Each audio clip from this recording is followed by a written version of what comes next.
Ane ingat hampir 1 bulan sepulang dari praktek kerja lapangan di kampus Ane sempatkan untuk refreshing dari hobi Ane, yaitu memancing. Pada waktu itu Ane memilih spot mancing Ane di bawah rel kereta api. Ya, walaupun Ane tahu rel kereta api tersebut angker, tapi Ane gak begitu takut. Karena banyak orang yang memancing dan tempatnya pun dekat dari jalan raya Pantura. Cuma untuk pulang Ane harus melewati kebun kosong yang gak ada penerangan lampu sepanjang 400 meteran. Ane memancing pada malam hari karena banyak yang strike. Orang yang memancing pun berpindah-pindah dari mulai di bawah rel, atas jembatan, hingga di bawah jembatan kali. Letaknya pun gak jauh dari rumah Ane, sekitar 1 kilometer. Malam itu Ane janjian sama teman Ane, teman SMP. Dia tandem mancing Ane. Hampir setiap mancing pasti ada dia. Hingga sampailah Teddy di rumah Ane. Iya, namanya Teddy. Kita pun berangkat dengan sepeda karena jaraknya deket dan lebih aman kalau ditinggal ketimbang kita harus pakai motor. Setelah sampai di tempat di mana kali jembatan rel kereta api, mulailah kita sibuk dengan kegiatan masing-masing. Walaupun kita mancing berdekatan, Ane sama teman Ane gak pernah ngobrol apa-apa. Kita semua fokus dengan joran pancing yang kita pegang masing-masing. Ane pun pindah di bawah rel kereta api, sedangkan Teddy teman Ane fokus ke samping bawah rel. Ane inget di situ ada 3 pemancing, yaitu Ane, Teddy, dan pemancing lain yang di bawah rel. Ane bersama pemancing tersebut, sedangkan Teddy sendirian. Setelah beberapa jam kemudian, si pemancing pun meninggalkan Ane dan akhirnya Ane sendirian di situ. Gak lama kemudian ada seseorang yang datang. Dia sendiri dan gak bawa alat pancing seperti pada umumnya. Tapi pada waktu itu Ane gak ngerasain ada hal yang ganjil. Cuma ketika Ane perhatikan wajahnya tuh pucat. Dia seorang laki-laki yang memakai pakaian agak lusuh. Ane pun tetap fokus dengan mancing Ane. Ane tawarin roti, air minum, serta rokok. Dia hanya diam di samping Ane. Tapi Ane gak berpikir macem-macem karena ada teman Ane di seberang kali. Karena Ane fokus memancing, Ane gak tahu kapan orang tersebut meninggalkan Ane. Nah, di sela-sela mancing, Ane sempatkan melihat teman Ane, apakah dia dapat ikan atau enggak. Gak lama kemudian, Teddy teman Ane dideketin sama seorang pria. Dan pria itu berbeda dengan pria yang di samping Ane pada waktu itu. Setelah hampir 4 jam Ane memancing, Ane pun memutuskan untuk nyamperin teman Ane. "Tumben Ted, gak ngangkat," ucap Ane. "Iya nih, padahal tadi ada yang mancing dapet loh," jawab Teddy. Setelah ngobrol panjang lebar, Ane ngomong sama dia. "Kayaknya kamu tadi asyik ngobrol sama siapa Ted?" tanya Ane. "Ngaco, siapa juga yang ngobrol?" jawab Teddy. Ane bener-bener kaget pada waktu itu "Loh, aku lihat sendiri kamu lagi ngobrol," tanya Ane. "Sumpah enggak," jawab Teddy. "Terus yang Ane lihat siapa?" Dalam hati Ane bertanya-tanya. "Kamu tuh yang tadi mancing ada yang nemenin," kata Teddy. Ane paham yang Teddy lihat itu pemancing sebelum Ane di bawah rel. "Iya, tadi ada yang mancing di situ. Terus aku mancing bareng. Tapi nggak lama dia pergi kok. Tapi datang lagi. Cuma dia lihat-lihat aja," jawab Ane. Kita pun merapikan alat pancing kita masing-masing dan segera jalan kaki menuju sepeda yang kita parkir di sekitar tempat kita mancing. "Gak ada. Aku cuma lihat orang mancing sebelum kamu," kata Teddy sambil berdiri kencing di semak-semak deket rel kereta api. Nah loh, terus yang di samping Ane itu siapa? Terus yang ngobrol sama teman Ane itu siapa? Dalam hati Ane yang bener-bener gak ngira dengan kejadian tadi, berpikir siapakah sosok dua orang yang mendekati Ane dan Teddy. For your information, kebun kosong yang Ane maksud semak-semak yang gak dirawat dan gak jauh dari kebun tersebut ditanami pohon tebu. Sumpah, di situ pernah terjadi pembunuhan hingga waktu ditemukan jasadnya udah jadi tengkorak. Kejadiannya waktu SMA. Dan pemerkosaan serta pembunuhan dengan wajah korban disilet-silet. Kalau itu kejadian waktu SD. Kebun tersebut angker menurut warga desa sekitar, tapi Ane gak pernah menemukan kejadian ganjil di situ. Yang Ane lihat cuma penampakan di samping rel kebun kosong. Gak lama setelah Teddy kencing, kita merasakan seperti ada hawa hangat.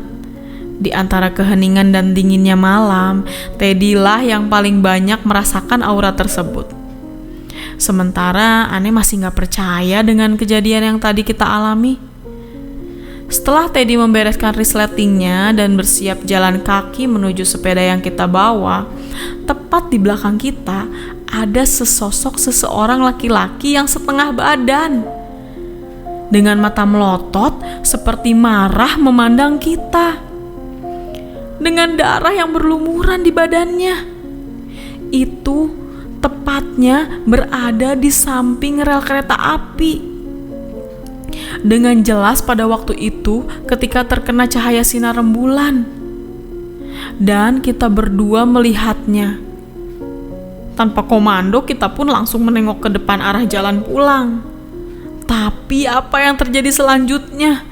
Nampak dalam kejauhan di rel kereta api terlihat sosok penampakan laki-laki tanpa kepala sekitar 3 meter di depan kita. Kelihatan sosok penampakan tersebut seperti lari dan mau menghampiri kita. Ane pun kontan langsung turun dari rel ke jalan setapak, yaitu jalan yang mau kita lewati. Namun apa yang terjadi lagi? Ane melihat secara mendadak terdapat seperti kepala yang menggelinding. Dan yang bikin mengerikan ketika kepala itu menggelinding berhenti pas di antara jalan setapak yang mau kita lewati. Serta posisi kepala itu berdiri tegak dengan potongan leher di bawah. Dengan mata yang melotot. Serta darah yang masih terlihat di sekitar kepala. Tanpa sepatah kata yang keluar dari mulut Ane lari sekencang mungkin. Sementara Teddy ada di belakang Ane. Setelah hampir 500 meter Ane lari menuju jalan, Ane pun menengok ke belakang dan ternyata Teddy gak ada di belakang Ane. Ane pun gak tahu di manakah Teddy. Apakah dia lari berbeda arah dengan Ane?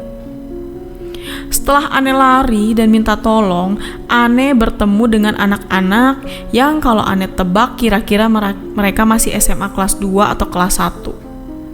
Mereka bertiga masih nongkrong di jalan gang desa. Ane pun meminta tolong kalau teman Ane masih di situ dengan kata-kata Ane yang masih gugup dan tergesa-gesa. Mas, tolongin teman saya. Ayo mas, tolong, pinta saya dengan gugup. Terlihat wajah mereka dengan permintaan Ane. Terlihat wajah mereka bingung dengan permintaan Ane. Kenapa mas? Jawab salah satu pemuda itu. Teman saya di sana mas, tolong, pinta Ane lagi. Salah satu pemuda malah terlihat gak mau menolong Ane Gan. Mungkin dikira Ane mau menjebak atau mau berbuat jahat sama mereka. Tapi dengan melihat wajah Ane yang keringetan, ngos-ngosan karena lari, serta seperti ketakutan, mereka akhirnya memutuskan menemani Ane untuk menemui Teddy teman Ane. Pada waktu itu dalam pikiran Ane, Teddy mungkin lari tapi berbeda arah dengan Ane. Ane pada waktu itu fokus untuk mengambil alat pancing Ane, sepeda yang Ane pakai, dan tentunya keberadaan si Teddy teman Ane. Setelah hampir sampai di mana Ane dan Teddy melihat penampakan, Ane sempatkan untuk melihat ke bawah, Gan. Kali aja penampakan kepala menggelinding itu masih ada. Sementara Ane fokus melihat ke bawah, salah seorang pemuda yang menolong Ane melihat seseorang yang terkapar di pinggir rel. Ane yakin itu Teddy. Cuma pada waktu itu terlihat di samping Teddy ada sesosok penampakan makhluk setengah badan. Justru malah mendekati Teddy, Gan. Ane belum melihat pada waktu itu karena Ane fokus melihat ke bawah. Pemuda yang menolong pun belum melihat dengan jelas siapakah sosok makhluk selain Teddy. Setelah dia jalan mendahului Ane, dan Ane pun melihat posisi di mana kita melihat penampakan. Dan setelah beberapa meter kemudian, pemuda itu lari, Gan. Setan! Teriak salah satu pemuda tersebut, mengakibatkan teman-temannya pun ikut lari. Pada waktu itu, Ane gak ada pilihan lain selain ikut lari dengan pemuda-pemuda yang mau menolong Ane itu. Kenapa penampakan itu masih ada dan menyeberang rel mendekati Teddy pingsan ya? Dalam hati Ane sambil memendam rasa takut. Kaget sampai marah kepada pemuda yang tadinya mau menolong malah justru lari. Aku lihat sosok makhluk setengah badan, Mas, jawab salah satu pemuda itu ke Ane. Ane pun diam, bingung mau ngomong apa lagi, dan Ane hanya bisa pasrah. Pada waktu itu Ane benar-benar kayak mau nangis karena Ane meninggalkan teman Ane untuk kedua kalinya. Aku juga lihat seperti mendekati orang yang tidur di rel itu. Tambah temannya dari pemuda yang mau menolong Ane itu. Sepertinya pemuda yang satunya lagi gak melihat apa-apa karena dia hanya diam. Dan waktu lari pun dia di belakang seperti bertanya-tanya, kenapa sih pada lari? Ane berdoa semoga si Teddy selamat dan semoga gak ada kereta yang lewat. Ane takutnya ada kereta lewat. Soalnya jarak dari Teddy pingsan dengan rel gak terlalu jauh. Ane takutnya kalau keserempet bisa tewas. Gak lama kemudian si pemuda yang menolong Ane pun berusaha meminta tolong kepada warga desa. Ane lari ke desa mengikuti pemuda itu lari. Setelah beberapa menit kemudian kita pun ke sana dengan warga desa. Bahkan mereka ada yang membawa senter untuk penerangan. Kali ini Ane gak begitu takut karena ada sekitar 7 orang termasuk Ane dan 3 pemuda yang tadi mau menolong Ane. Setelah kami menuju tempat di mana Teddy pingsan, Ane dan 3 pemuda itu terkaget-kaget, Gan. Si Teddy udah gak ada di tempatnya lagi. Orang-orang yang mencarinya pun menyenterkan senter ke tengah rel. Mungkin aja dia pingsan di tengah rel. Ane stres pada waktu itu. Semua orang pun mencari keberadaan teman Ane. Kebetulan 3 pemuda yang menjadi juru bicara perihal teman Ane dan penampakan yang terjadi. Karena ya Ane masih shock, jadi cuma diem aja. Dan mereka yang menjelaskan. Selang beberapa menit kemudian, otak Ane sudah mulai berpikir. Ane mengambil handphone dan Ane miss call ke nomor HP Teddy untuk mencari keberadaannya. Dan terdengar HP berbunyi. Kita saling berhadapan, menatap wajah satu sama lain dengan wajah cemas. Dan kemudian mencari letak di mana suara tersebut. Ternyata Teddy pingsan tepat di mana dia kencing di sekitar alang-alang. Berjarak sekitar 3 meter dari tempat di mana dia pingsan sebelumnya. Kenapa bisa? Si Teddy pingsan, terus pindah pingsannya. Kenapa dia nggak lari pada waktu Ane lari? Dan siapakah sosok penampakan 2 pria setengah badan tanpa kepala? Serta siapakah sosok pria yang menemani kita? Catatan, penampakan itu muncul dengan sosok pria yang setengah badan sampai pusar doang, dengan mata melotot seperti marah memandang kita. Baju yang lusuh dan banyak darah yang melumuri tubuhnya. Terlihat jelas banget di bawah cahaya rembulan malam itu. Pernyataan Teddy ternyata lebih menyeramkan dari pernyataan Anne. Pada kejadian itu, Anne mandi sore-sore aja jadi takut.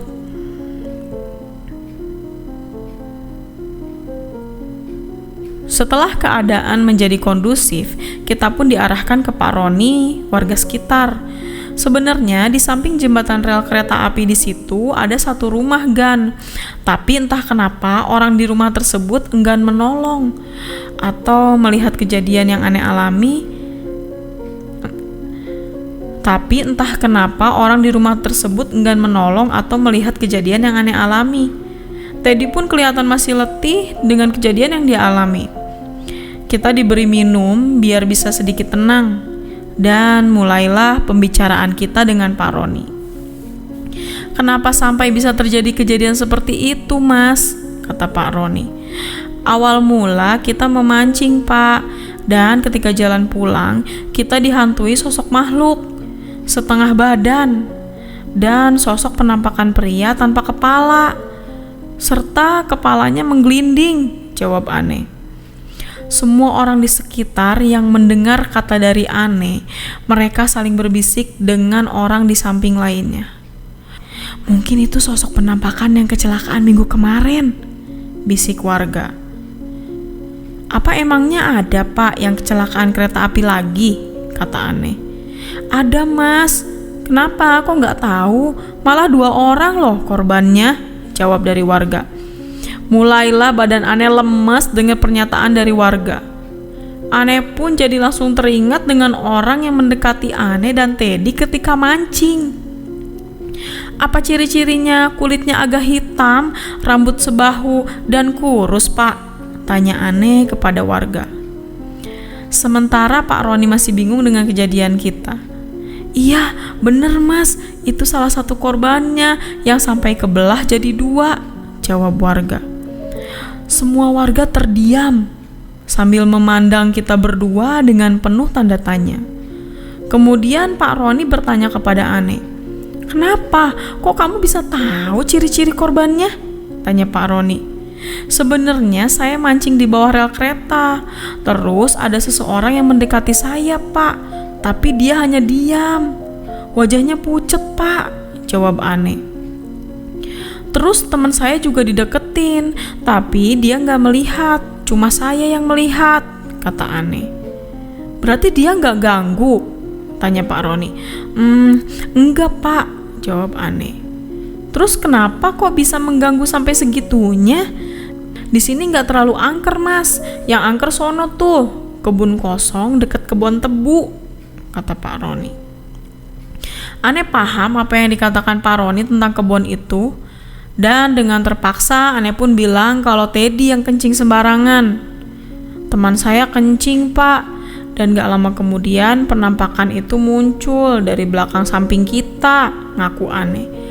"Oh, bener aja, kalian bisa sampai dihantui sosok penampakan orang yang kecelakaan kemarin," kata Pak Roni. "Apakah kalian tahu tadi teman kamu yang pingsan itu pingsan di mana?" "Dia pingsan pas di mana beberapa potongan jasad korban kecelakaan tergeletak di situ." "Hah?" Anne dan Teddy melongo. Dalam hati Anne mikir, Teddy berarti ngencingin tempat di mana jasad korban tewas kecelakaan kereta api. Tapi Anne diem. Anne jadi teringat mitos, tempat di mana jasad kecelakaan korban dikasih air jeruk aja bisa jadi arwah penasaran. Apalagi dikencingin. Buset dah. "Kenapa bisa pindah, Mas?" kata beberapa pemuda yang menolong kita, dan Pak Roni memandang wajah Teddy. "Saya masih sadar, Pak. Sebenarnya saya tidak kuat berdiri karena ketakutan," jawab Teddy. Tetapi setelah memastikan lagi untuk melihat sosok penampakan hantu yang setengah badan itu, ternyata masih ada dan seperti terlihat marah. Matanya melotot dan berlumuran darah. "Baru saya nggak teringat apa-apa, Pak," imbuh Teddy. "Saya melihat dan mendengar anak kecil menangis," tambahnya lagi. "Oh, ada kaitannya, saya tahu," kata Pak Roni lagi. Aneh jadi semakin tanda tanya sama Pak Roni. Apa kaitan yang dimaksud? Aneh bener-bener letih, lelah, dan seperti gak percaya ini terjadi lagi sama Aneh. Beberapa warga pun ada yang mulai pulang meninggalkan kita di rumah Pak Roni. Sedangkan Aneh melihat jam di dinding rumah Pak Roni sudah menunjukkan sekitar jam 1.20-an malam. Ditambah lagi dengan kebingungan Aneh, bagaimana Aneh pulangnya? Untuk perjalanan pulang, Aneh harus melewati kebun kosong dan tentunya menyeberangi rel lagi, yaitu 300 meter tempat di mana kita lihat penampakan untuk menuju ke jalan raya. Catatan, untung Aneh nggak lari ke arah Aneh mancing. Jika Aneh lari ke arah tersebut, sumpah Aneh nggak bisa bayangin, mungkin mati sambil berdiri. Karena untuk melewatinya, Aneh harus menyeberang jembatan rel dan lebih sepi. Aneh dan Teddy akhirnya memutuskan untuk pulang. Aneh sengaja telepon adik Aneh untuk jemput Aneh di rumah. Karena Aneh yakin dalam hati Aneh teror ini akan berlanjut. Apalagi Teddy kencing di jasad tewasnya korban kecelakaan kereta api. Yang lebih ngenes lagi, telepon Aneh gak diangkat sama adik Aneh. Ya Aneh anggap wajar karena hari sudah malam dan pasti adik Aneh udah tidur.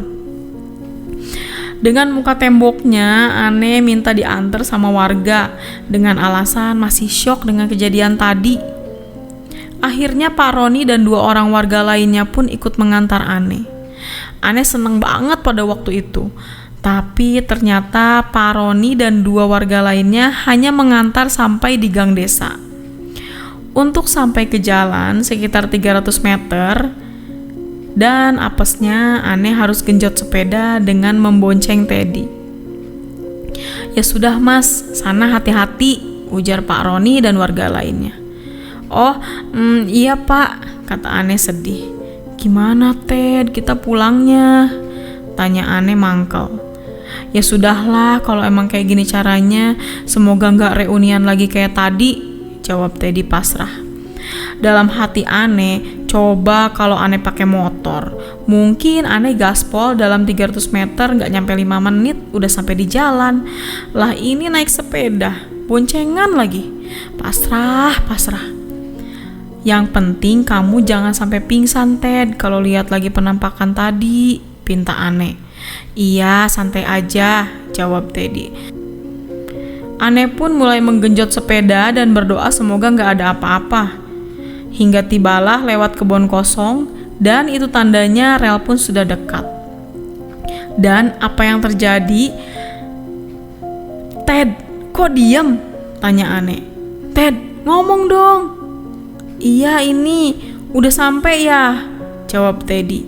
Aneh langsung tahu kalau Teddy ini nutup mata sepanjang perjalanan alias merem supaya dia gak takut. "Iya udah sampai," jawab Aneh bohongin Teddy. Aneh melihat penampakan yang Teddy lihat sebelumnya. Sosok anak kecil sekitar 4 SD dan menangis di bawah lorong rel kereta api, kurang lebih sekitar 4 meter dari Aneh. Seketika kaki yang tadinya kuat menggenjot pedal sepeda menjadi loyo, lemes. Dengan sisa tenaga yang ada, Aneh ngelos tuh sepeda dan gak Aneh genjot. Wajah anak itu benar-benar kasihan, seperti pengemis kecil. Sosok itu tidak memperlihatkan wajah penampakan seperti sebelum-sebelumnya Aneh lihat. Wajah rusak, berdarah, ataupun mata melotot. Dia tampak kasihan.